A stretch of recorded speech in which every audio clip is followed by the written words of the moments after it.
जय हिंद दोस्तों। आज हम लोग देखने वाले हैं भारतीय इतिहास।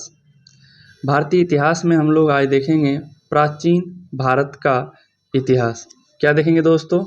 प्राचीन भारत का इतिहास। और प्राचीन भारत का इतिहास में देखेंगे प्राचीन भारत का ऐतिहासिक स्रोत। क्या क्या चीज़ें हमें इतिहास का स्रोत मिला है उसके बारे में अध्ययन करेंगे दोस्तों। तो किसी व्यक्ति, समाज अथवा देश से संबंधित महत्वपूर्ण, विशिष्ट व सार्वजनिक क्षेत्र की घटनाओं, तथ्य आदि का कालक्रमिक विवरण इतिहास कहलाता है। इतिहास का पिता हेरोडोटस को कहा जाता है। प्राचीन भारत के इतिहास से संबंधित प्रथम वास्तविक पुस्तक राजतरंगिणी को माना जाता है। राजतरंगिणी में जम्मू एंड कश्मीर का इतिहास मिलता है दोस्तों। उत्कीर्ण चिन्ह वाले प्राचीनतम सिक्के याहर्त सिक्के कहलाते हैं। सिक्कों के अध्ययन मुद्रा शास्त्र कहा जाता है। भारत में प्रागैतिहासिक खोज प्रारंभ करने का श्रेय जो है डॉक्टर प्राइमरोज को दिया जाता है।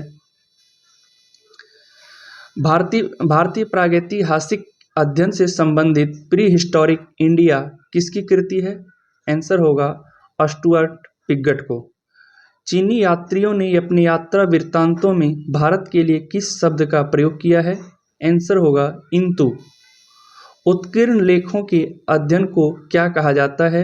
आंसर होगा अभिलेख शास्त्र। लिपियों के विकास के अध्ययन को पुरालिपि विद्या कहा जाता है। सर्वप्रथम भारतवर्ष नाम का उल्लेख किस अभिलेख से प्राप्त होता है? आंसर होगा हाथी गुफा अभिलेख। प्राचीन भारत का सर्वप्रथम सुनियोजित इतिहास किसने तैयार किया? आंसर होगा V.A. स्मिथ ने। अब देखने वाले हैं दोस्तों कि इतिहास को जो है 3 भागों में बांटा गया।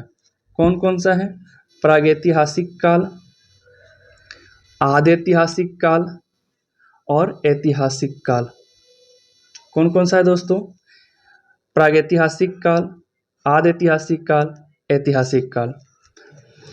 प्रागैतिहासिक काल जो है मानव उत्पत्ति से लेके 300 ईसा पूर्व तक को माना जाता है, जिसमें पुरातात्विक साक्ष्य अध्ययन का एकमात्र स्रोत है, क्योंकि इसमें लिखित साक्ष्य उपलब्ध नहीं हुआ है। आदि ऐतिहासिक काल जो है दोस्तों 3000 ईसा पूर्व से लेके 600 ईसा पूर्व तक है। इसमें लिखित साक्ष्य उपलब्ध है किंतु अपठनीय, यानी कि इसे पढ़ा नहीं जा सका। और ऐतिहासिक काल जो है 600 ईसा पूर्व से आगे तक को माना जाता है। इसमें पुरातात्विक एवं ऐतिहासिक दोनों प्रकार के साक्ष्य उपलब्ध हैं। इसमें जो है दोनों प्रकार का साक्ष्य उपलब्ध है। प्राचीन भारतीय इतिहास को जानने के लिए किन स्रोतों का प्रयोग किया जाता है? आंसर होगा धार्मिक ग्रंथ, ऐतिहासिक ग्रंथ, पुरातात्विक साक्ष्य तथा विदेशी विवरण। ब्राह्मणी लिपि को सर्वप्रथम किस विद्वान ने पढ़ा था? आंसर होगा जेम्स प्रिंसेप ने 1837 ईस्वी में। भारत के प्राचीनतम वेदों का संकलन करता महर्षि कृष्णद्वैपायन वेद व्यास को माना जाता है। पौराणिक मान्यता के अनुसार भारत के प्राचीनतम राजा वैवस्वत मनु को माना जाता है। वायु पुराण में किस वंश का उल्लेख है? आंसर होगा गुप्त वंश का। कौटिल्य के अर्थशास्त्र में किस वंश के इतिहास की जानकारी मिलती है? आंसर होगा मौर्य वंश के। जैन धर्म का प्रारंभिक इतिहास किस ग्रंथ से प्राप्त होता है? आंसर होगा कल्प सूत्र से। भारतीय पुरातत्व सर्वेक्षण संस्कृति मंत्रालय के अंतर्गत एक संलग्न संगठन है। मत्स्य पुराण किस वंश से संबंधित है? आंसर होगा आंध्र सतवाहन वंश से। विष्णु पुराण किस वंश से संबंधित ग्रंथ है?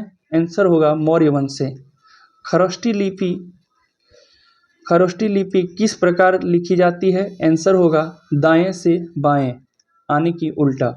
नारद स्मृति से किस वंश के विषय की जानकारी मिलती है? आंसर होगा गुप्त वंश के। स्मृति ग्रंथों में सबसे प्राचीन एवं प्रामाणिक पुस्तक कौन सी है? आंसर होगा मनुस्मृति। शुंग काल का मानक ग्रंथ किसे माना जाता है? आंसर होगा मनुस्मृति को। स्त्री को पुरुष की अर्धांगिनी किस ग्रंथ में कहा गया है? आंसर होगा शतपथ ब्राह्मण में। महाभारत का प्रारंभिक उल्लेख अश्वालयन गृहसूत्र में मिलता है। प्रारंभ में इसमें 8800 श्लोक थे और इनका नाम जय संहिता था। कुछ समय पश्चात यह बढ़कर 24,000 श्लोक हो गया और भारत नाम से प्रसिद्ध हुआ। अंत में 1,00,000 श्लोक होने के कारण इसे सतसाहगरी संहिता या महाभारत कहा जाने लगा। पुरालेख विद्या से क्या अभिप्राय है? आंसर होगा शिलालेखों का अध्ययन। पुरावशेष का महानतम अन्वेषक किसे माना जाता है? आंसर होगा डार्विन को। इब्न बतूता का यात्रा वृत्तांत किस नाम से प्रसिद्ध है? आंसर होगा रेहला। हेनसांग ने किस विश्वविद्यालय में बौद्ध धर्म का अध्ययन किया था?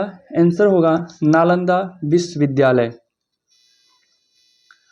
और प्रमुख अभिलेख व शासक देखेंगे, जैसे हाथी गुफा अभिलेख जो है कलिंग नरेश खारवेल के शासनकाल में लिखा गया। ऐहोर अभिलेख जो है पुलकेशिन द्वितीय के शासनकाल में लिखा गया। नासिक अभिलेख जो है गौतमी बल्लभा श्री के शासनकाल में लिखा गया। जूनागढ़ अभिलेख जो है रुद्रदामन के शासनकाल में लिखा गया। प्रयाग स्तंभ लेख जो है समुद्रगुप्त के शासनकाल में लिखा गया। मंदसौर अभिलेख जो है मालवा नरेश यशोवर्मन के शासनकाल में लिखा गया। ग्वालियर अभिलेख जो है प्रतिहार नरेश भोज के शासनकाल में लिखा गया। देवपाड़ा अभिलेख जो है बंगाल शासक विजय सेन के शासनकाल में लिखा गया। भीतरी व जूनागढ़ अभिलेख स्कंदगुप्त के शासनकाल में लिखा गया। बौद्ध स्तंभ लेख से किसकी जानकारी मिलती है? आंसर होगा शुंग काल की। हेनसांग ने अपनी यात्रा वृत्तांत का वर्णन किस पुस्तक में की है? आंसर होगा सियुकी में। अरबी भाषा की पुस्तक किताब उल हिंद की रचना किसने की थी? आंसर होगा अल बरूनी ने। मोरक्को के यात्री इब्न बतूता भारत में मोहम्मद बिन तुगलक के दरबार में आया था तथा इब्न बतूता तुगलक ने इसे दिल्ली का काजी नियुक्त किया। मोरक्को पोलो द्वारा किस राज्य की यात्रा का उल्लेख मिलता है? आंसर हो गया पांड्य राज्य की। पतंजलि के महाभाष्य से किस वंश के इतिहास का पता चलता है? आंसर होगा शुंग वंश का।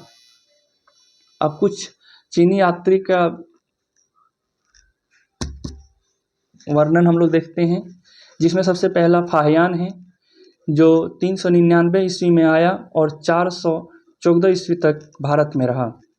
भारत का दशा का विवरण इसने रचना किया। इसकी यात्रा विवरण में लिखा है, यह प्रथम चीनी यात्री था जिसने चंद्रगुप्त द्वितीय विक्रमादित्य के समय भारत की यात्रा की थी। इसने गुप्त काल में वस्तु विनिमय का माध्यम कोड़ियाँ तथा चंद्रगुप्त मौर्य के राजप्रसाद यानी कि राजमहल को देव निर्मित बताया है। हेनसांग जो है दूसरा है, ये आया था 629 ईस्वी में और 645 ईस्वी तक रहा। इसने जो रचनाएं की थी वो सियुकी है। इसने अपनी यात्रा विवरण में लिखा है, हेनसांग सम्राट हर्षवर्धन के समय भारत आया। इसने हर्ष को शिलादित्य की उपाधि से विभूषित किया। इसे यात्रियों का राजकुमार, शाक्य मुनि, नीति का पंडित कहा जाता है। उसके बाद आया इत्सिंग जो है 673 ईस्वी में आया और 675 ईस्वी तक रहा भारत में।